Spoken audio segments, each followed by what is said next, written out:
5 ஏக்கருக்கும் குறைவான நிலம் வைத்திருக்கும் விவசாயிகளுக்கு வேளாண் கூட்டுறவு சங்கங்களிலிருந்து பெறப்படும் அனைத்து பயிர் கடன்களுக்கு முழு தள்ளுபடி.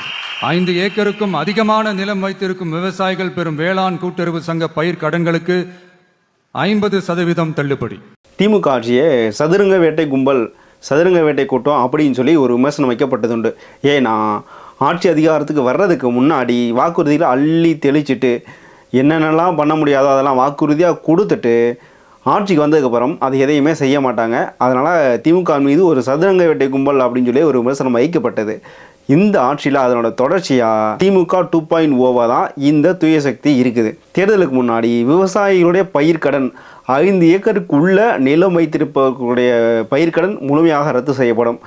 5 ஏக்கருக்கு மேலே வைத்திருப்பவர்களுடைய பயிர்க்கடன் 50% ரத்து செய்யப்படும் அப்படின்னு சொல்லி தேர்தலுக்கு முன்னாடி வாக்குறுதியாக கொடுத்துட்டு இப்போது ஆட்சிக்கு வந்த பிறகு 5 ஏக்கருக்குள்ளே இருந்தாலும் அதுக்கு மேலே இருந்தாலும் பயிர்க்கடனில் மொத்தமாக 50,000 ரூபாய் தள்ளுபடி அப்படின்னு சொல்லி ஒரு அறிவிப்பை கொடுத்துருக்காங்க. மொத்தமாக 2044 கோடி விவசாயிகளோட பயிர்க்கடன் தள்ளுபடி பண்ணியிருக்காங்க.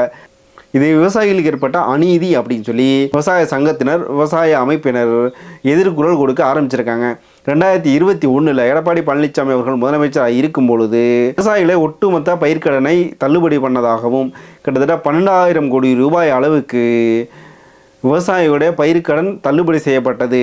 இந்த அரசு தேர்தலுக்கு முன்னாடி ஒன்று சொல்லிட்டு வெற்றி பெற்று வந்ததுக்கப்புறம் தேர்தலுக்கு பிறகு ஆட்சி அமைச்ச பிறகு சொன்ன வாக்குறுதியை நிறைவேற்றாமல் மொத்த கடனிலே வெறும் 50,000 ரூபாய் மட்டும் தள்ளுபடி அப்படின்னு சொல்லி திமுக ஆட்சி எப்படி ஒரு சதுரங்க வேட்டை கும்பலாக இருந்ததோ அதே மாதிரியான அதுக்கு அடுத்த வெர்ஷனாக தான் இந்த தூய சக்தின்னு சொல்லக்கூடிய கடந்த கால திமுக அரசை போல விவசாயிகளுக்கு கண் துடைப்பு வேலையாக தான் செஞ்சிருக்கு அப்படின்னு சொல்லி விவசாயிகள் மத்தியில் எதிர்குரல் வர ஆரம்பிச்சிருக்கு. இது தூய சக்தி இல்லை, இது திமுகவோட அடுத்த வெர்ஷன் அப்படின்னு சொல்லி பேசிக்கிறாங்க.